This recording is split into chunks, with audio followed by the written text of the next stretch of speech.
¿Qué tal, amigos? Muy buenas noches y bienvenidos a un programa más a 7 Televisión, a Sevilla Paranormal. Hoy para sumergirnos, nunca mejor dicho, en las aguas de la historia y también en las aguas de la leyenda y del mito, porque en cuántas ocasiones no han escuchado aquello de la Atlántida, ¿verdad? ¿Dónde estaba la Atlántida? ¿Realmente era un continente isla perdido en medio del Atlántico o hay que ubicarla más en nuestras geografías? ¿Quién sabe? La verdad es que es un tema controvertido, es un tema polémico, es un tema también que entra dentro del mito, pero que también entronca dentro de lo que es precisamente todas las culturas prehispánicas y todas las culturas preibéricas que estuvieron en esta zona nuestra. Precisamente es el tema del que hoy queremos hablarle monográficamente, de la Atlántida, de su posible ubicación en Andalucía. Y para hablarnos de todo ello, pues tenemos hoy, esta noche, en este programa, a un buen amigo, a Jesús Camacho. Jesús, ¿qué tal? Buenas noches, compañero, ¿qué tal? Jesús, documentalista, investigador, curioso también de todos estos misterios que genera la Atlántida, el misterio en general, pero principalmente de todo ello que es en lo que en los últimos años, a través de Vives Producciones, pues te estás dedicando a buscar. Efectivamente, esto es un proyecto que ya nos vino de hace algún tiempo atrás, cuando todo el equipo pues comenzamos a crear, digamos, una serie documental de algo que si bien había muchos escritos que era un mito, sí es cierto que también era algo de gran interés histórico, como era la Atlántida, ¿no? Y la gran pregunta: ¿dónde estaba la Atlántida? Y sobre todo una muy concreta es si existió la Atlántida en algún momento. Y por ahí fueron los cauces, ¿no? En una investigación que hicimos con todo el equipo y después, posteriormente, con un equipo interdisciplinar, pues de catedráticos, geólogos, arqueólogos, y bueno, pues hasta aquí me ha traído hoy, nunca mejor dicho, el mito o la leyenda o la historia de la Atlántida, quién sabe, ¿no? Contaba Solón que allá por el siglo aproximadamente IV antes de Cristo, III o IV, pues contaba Solón que más allá de las columnas de Hércules se encontraba una cultura muy avanzada y hacía una descripción fascinante de lo que se podía encontrar. Le puso un nombre, la Atlántida, y además aporta un dato que desapareció en una noche. El relato no era suyo, el relato no era en este caso de Platón, sino que lo había tomado de lo que contaba Solón, que a su vez lo, digamos, recrea de lo que cuenta su padre, y este a su vez de los sacerdotes del templo de Sais en Egipto, quien a su vez, como ven, esto es prácticamente como aquellas leyendas urbanas, ¿verdad?, en las que el origen se va perdiendo, pero aquí se le sigue la pista. Los sacerdotes del templo de Sais que lo habrían tomado directamente de descendientes de aquella Atlántida. Por tanto, bueno, pues es una historia que nos viene recogida de esos relatos de la Grecia clásica y que hace que se pueda dejar volar la imaginación en torno realmente a dónde estaba. Más allá de las columnas de Hércules. Ese es el primer dato que tenemos geográfico. Y es importantísimo además, porque, ¿quién científicamente ha demostrado que las columnas de Hércules de las que se hablaba eran las que se encuentran a día de hoy en el estrecho de Gibraltar? Tanto Monte Acho como Peñón de Gibraltar. Exactamente, yo creo que es el principio de todo, por donde hay que comenzar la investigación. Bueno, no antes, sin esto antes, por lo menos haber traducido del griego al español perfectamente lo que en este caso se cuentan, ¿no? En este caso, entonces claro, a ver, se cuenta más allá de las columnas de Hércules. La traducción precisamente del libro de lo que escribe Platón es exactamente más allá de las columnas de Hércules o frente a los pilares, a lo que ustedes llamáis los pilares de Hércules, es lo que se cuenta, lo que le dicen los sacerdotes egipcios a Solón, es la desembocadura de un río, con lo cual con este dato precisamente yo creo que hay que tenerlo muy en cuenta, porque si se habla de la desembocadura de un río en ese primer relato, ¿dónde está el río? En el estrecho de Gibraltar. Esto es algo a tener muy en cuenta. Entonces, bueno, toda la investigación comenzó precisamente pues traduciendo perfectamente todos los relatos que había. Y bueno, la sorpresa fue que hay muchas otras posibilidades para ubicar las columnas de Hércules. Es decir, el estrecho no es el estrecho más grande que existe en el mundo. Para aquellos que venían de Grecia, los estrechos que existían eran muchísimo más pequeños, de 2-3 kilómetros de ancho. Entonces, el que tú llegaras aquí y vieras un estrecho de Gibraltar con 10 kilómetros 28, o 14, o incluso más, claro, en época antigua. Entonces, eso no sorprende absolutamente a nadie. Eso es algo que, bueno, pasas por allí y ya está. Eso bien, ¿dónde está el río que se cuenta en esos relatos? Porque se habla de un río, de una desembocadura. ¿Dónde se encuentra? Claro, es que si te tienes que... Es clave. Si pensamos en todo ello, no podemos menos que imaginarnos realmente que esas columnas de Hércules, como bien comentaba, son las referencias que tenemos de Monte Hacho y de Peñón de Gibraltar, obviamente, que en su día no se llamaban así, y la desembocadura, el gran río que tenemos pasando o frente a ello, no puede ser otro que el Guadalquivir en Sanlúcar de Barrameda. De hecho, ya venían los mapas antiguos precisamente como Tartesos. Ahí nos vamos a detener, Jesús, porque mientras que vamos viendo todas esas imágenes que habéis tenido la ocasión de grabar, de filmar, vestigios arqueológicos aéreos, hay que decir ahora que con la tecnología LIDAR se está encontrando tecnología láser aplicada a la búsqueda de todo lo que es patrimonio, sobre todo en la zona de Mesoamérica, se están encontrando una gran cantidad de vestigios, pero hay un detalle que yo sí quería comentar, porque tenemos por un lado la Atlántida, el mito de la Atlántida. Tenemos que Platón, en sus diálogos a través de Critias, es el que hace ese desarrollo de esa historia. Para unos fantásticos, hay quien dice incluso que la Atlántida en el relato de Platón no sería ni más ni menos que el desarrollo de lo que era la idealización de la sociedad. Curioso. Pero también, claro, en el sur, en la desembocadura del Guadalquivir, en un punto indeterminado que también constituye un misterio, tenemos Tartesos, tenemos el mito de Tartesos, que no es mito, que es realidad. ¿Hasta qué punto hay que separar ambas o hay que unirlas a ambas? Es un gran misterio, sin duda. Yo creo que Tarteso marca un gran misterio y un gran debate entre especialistas, entre catedráticos y entre arqueólogos. Tartesos, bueno, según hay algunas teorías, ¿no?, que bueno, hasta la llegada de los fenicios, básicamente Tarteso prácticamente no existe. Tarteso, bueno, aquí hay poca gente, llegan los fenicios, enseñan a toda la gente que había aquí, cuanto menos a un alfabeto, y enseñan muchísimas cosas, las técnicas de la minería, etcétera. Y bueno, pues esto supuestamente comienza con la llegada de los fenicios. Al principio decían que en el siglo 8 a.C., después era el siglo 9, ahora se va barajando incluso siglo X, siglo 9-10, pero los estudios que hemos hecho nosotros evidencian que aquí, en esta parte de la península ibérica, en el sur de la península ibérica, ya existía una cultura bastante avanzada. Claro. Más por muchísimas cosas que se han ido averiguando. Sobre todo no eran desconocidos, no eran ajenos.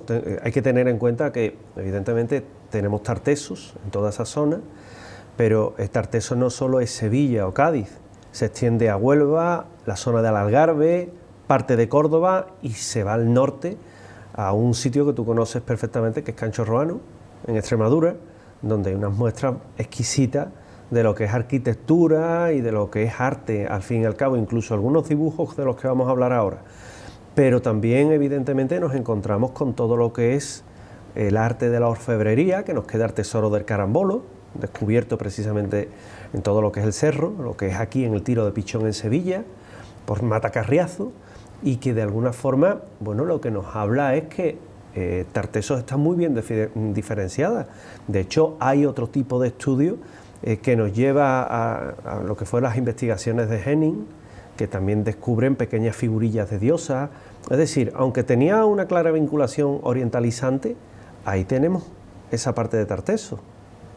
Sí, sí, vamos, sin duda alguna. De hecho, a ver, incluso hay elementos muy antiguos, desde muchísimo antes de la aparición, supuesta aparición oficial de Tartesos, en Castilleja de Guzmán, por ejemplo, una daga, se encuentra una daga de cristal, o sea, supuestamente antes de la llegada de los fenicios. Entonces, a ver, aquí debía de haber una cultura bastante avanzada cuando se encuentra esa daga de cristal. Y se suponía que en ese momento el cristal no era algo que manejaran incluso ellos ni que dominaran ellos, pues ahí está la daga descubierta, o sea, no hay pruebas suficientes como incluso para decir que aquí había una escritura antiguamente. Hay pruebas suficientes para decir que hay yacimientos arqueológicos muchísimo más antiguos que la llegada de los fenicios, es decir, que aquí ya había una arquitectura, ya había una ideología, y aquí había una serie de ciudades que funcionaban perfectamente. Atlántida. La Atlántida estaba dividida en 7 estratos, 7 canales, de ahí que se diga muchas veces que eran la idealización social de cómo estaba dividida, pero también es verdad que Cancho Roano, por ejemplo, nos encontramos diferentes anillos concéntricos en dibujo, grabados en la piedra, que hemos tenido la oportunidad de ver algunas imágenes ya de ellos. ¿Cómo se entiende eso? Porque aparece precisamente en vestigios tartésicos. Esos dibujos están en vestigios tartésicos. Son muy curiosos, ¿no? Hemos tenido la oportunidad de estar en un yacimiento arqueológico, en este caso un yacimiento arqueológico, tengo que decir, dejado por la parte de cualquier administración. O sea, esto es importante recalcarlo porque quizá estamos hablando de algo único en el mundo. Un lugar donde se encuentran 54 estelas de guerreros juntas. Creo que es un lugar que demarca que ha habido allí una civilización bastante importante. Eso bien, ¿qué son los círculos concéntricos que vemos en las estelas de guerreros? Vemos muy claramente que en algunos son escudos, porque además se ve claramente el tamaño del escudo que hace una correlación perfecta con el tamaño del guerrero que se encuentra en la piedra. Ahora bien, y las piedras en las que están los guerreros con los escudos en los brazos y aparecen las estelas de guerreros, ¿qué demarca? Esa es la gran pregunta, porque para nosotros, sin duda alguna, o puede estar demarcando una ciudad, un lugar de procedencia, o un lugar simplemente que le están rindiendo una especie de culto, recordando cómo sería en la antigüedad, cómo serían sus antepasados, ¿no? Antaño, además, en la Edad Media, sabes que cuando se entraba en guerra, en los escudos llevaban las armas por las que se combatía. Los leones de Castilla-León, los castillos de Castilla, es decir, las cadenas en este caso, y se van haciendo diferentes reinos. ¿Por qué no pensar que esos círculos simbolizaban un reino? De hecho, lo tenemos muy claro. En Belalcázar, que gracias a la asociación Turdulia pudimos estar allí investigando aquel lugar y grabando aquel lugar, vemos que hay 54 estelas de guerrero o círculos concéntricos, pero no hay guerrero. Es como un ritual. ¿Qué representa? ¿También está representando ahí escudo de defensa? ¿Dónde está el guerrero, no? Dime una cosa, Jesús. Cuando hablamos de la Atlántida, ¿tenemos que hablar de la Atlántida independientemente de Tartesos? ¿O por contra podemos pensar que cuando Platón en sus diálogos hablaba de la Atlántida, por no ponerle un nombre definido a Tartesos, al reino tartésico aquí en Andalucía, que compartía espacio con los turdetanos, que también hay que comentarlo,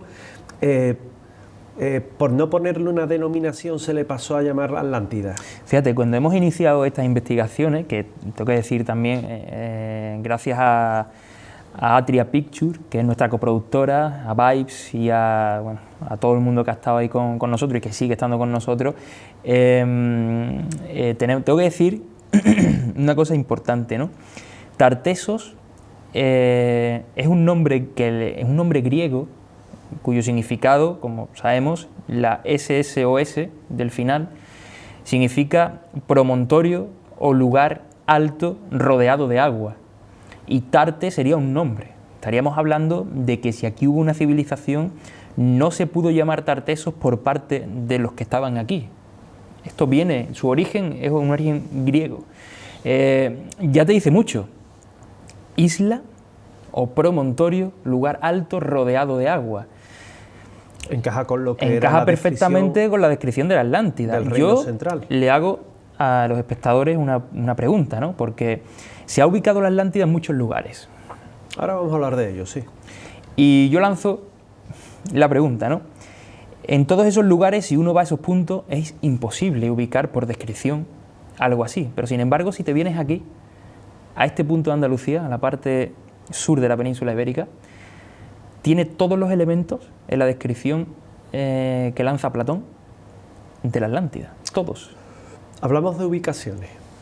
Parece claro, por la orografía que tiene el océano Atlántico en sí, que evidentemente una isla continente al estilo de Australia, sé que la comparación es exagerada, pero, o las Islas Británicas, ahí en medio, que fuera, bueno, pues ese vestigio de la Atlántida sabemos que no existe, porque tenemos un perfil bastante analizado. Madeira, Azores, Canarias, son puntos elevados.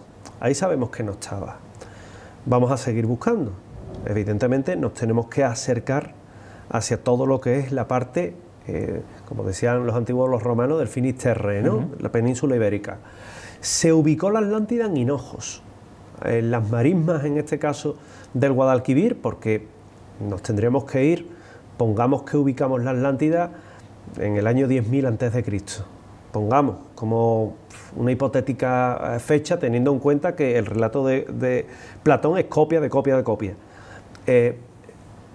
Hinojos, las marismas, construcciones circulares que se descubren allá, que de hecho toda la prensa se hizo eco en su día. ¿Qué es eso?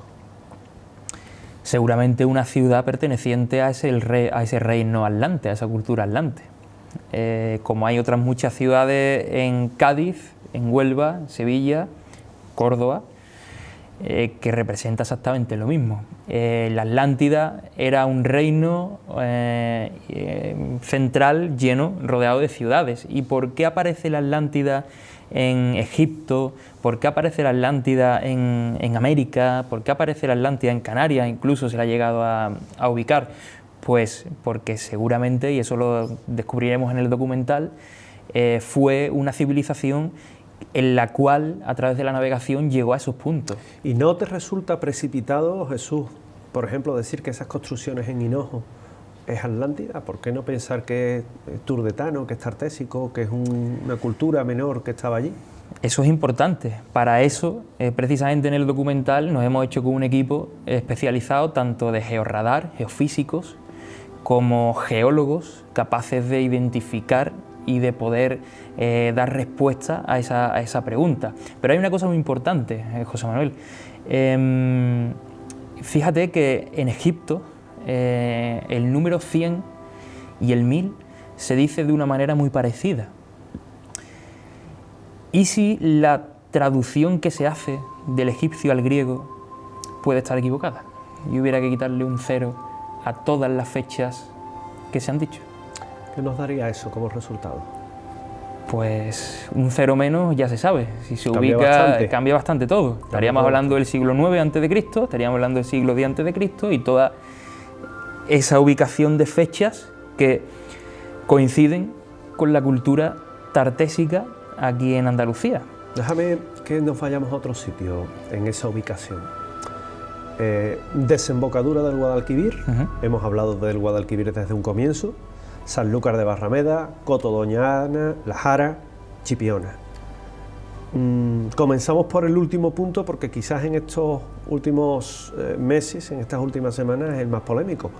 ¿La Atlántida, según vestigios, en Chipiona? No, o sea, no, rotundo.